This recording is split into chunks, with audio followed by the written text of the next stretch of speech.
Hey boys and girls, Siam here. So the other day on Twitter I posted this this picture here, 10th of October, saying that this Bitcoin support breach is crucial. Now admittedly it was quite early, but there wasn't much context with this, and unfortunately the context really I put in the Telegram. And one of the things that I've been looking for a while is for that key support level to be breached in a meaningful bar, so to speak.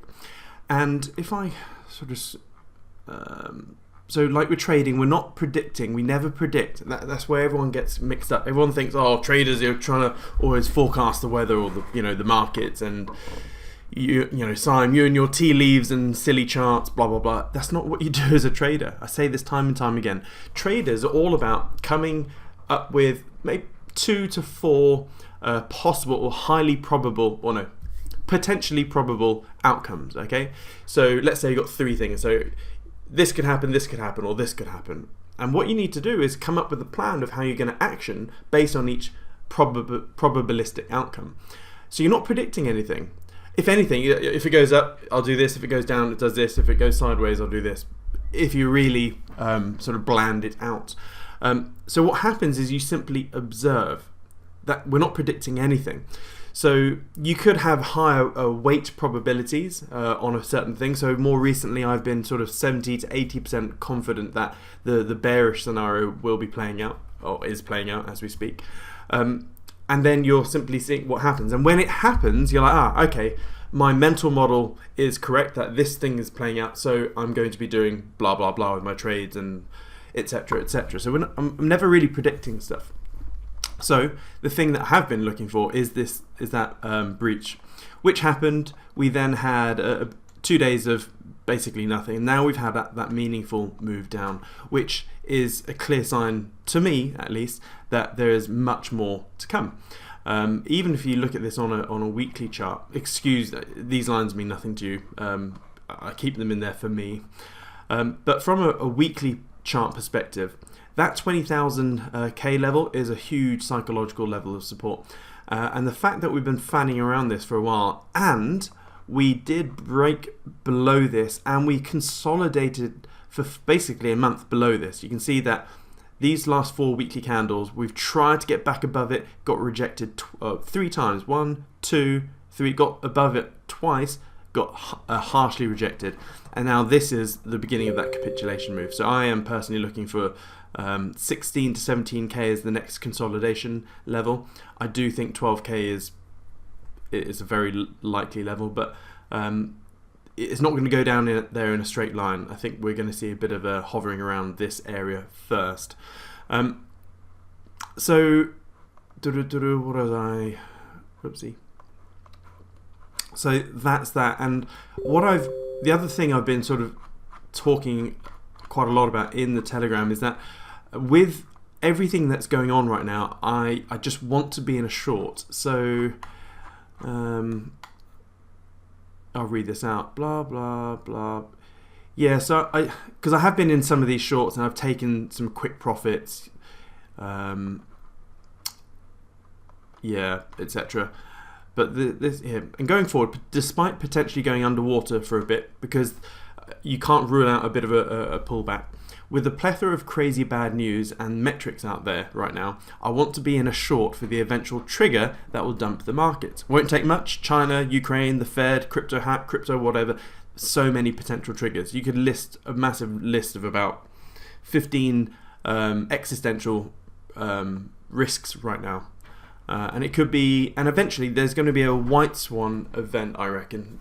I don't think it'll be so much as a black swan. I think it'll be some sort of white swan event. So something that we are aware of, but people have forgotten about it. It could be Evergrande really blowing up, or a subsequent fallout from Evergrande that people are not too aware of. Or it could be, something like the Mt. Gox release, or I don't know.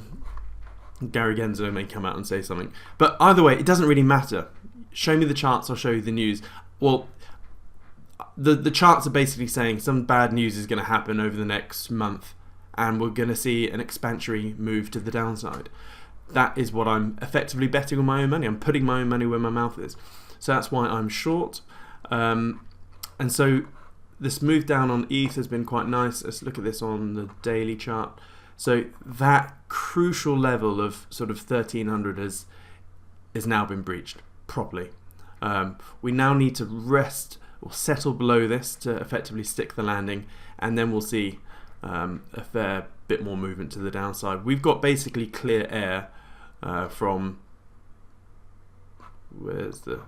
we have clear air all the way down here. So really, this is messy. Get my pen out.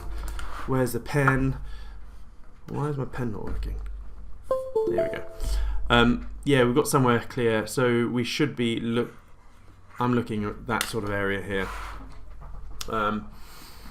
So yeah, but also just because I'm very bearish right now and that we've effectively got a confirmation of a move to the downside, what happens when markets are always breached? You always get a Kobo. You get a kiss off and a bugger off. So do not be surprised if we see a relief pullback to 1300 again for ETH, followed by more movement to the downside. And it's interesting that I was doing a live trading pub the other day, and oopsie, someone asked me about Atom. I haven't traded it for a while, but basically, as we're talking, the market was here, and I was saying that to me this looks like a Kobo and the formation of a right shoulder for this head and shoulders, and that I would, for me coming up with probable outcomes, etc. One of the outcomes is that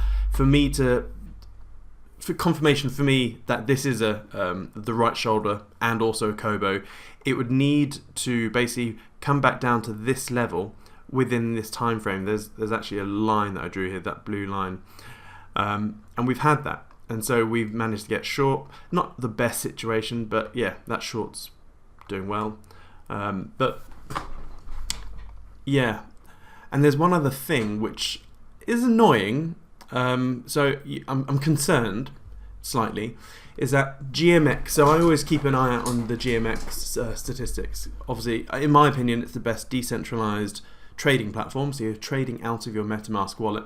The users are growing very nicely, but I always look at some of these I keep an eye on. So traders profit and loss. So traders always lose more than they win, because most people are dabblers. They are the Danny the Dabbler.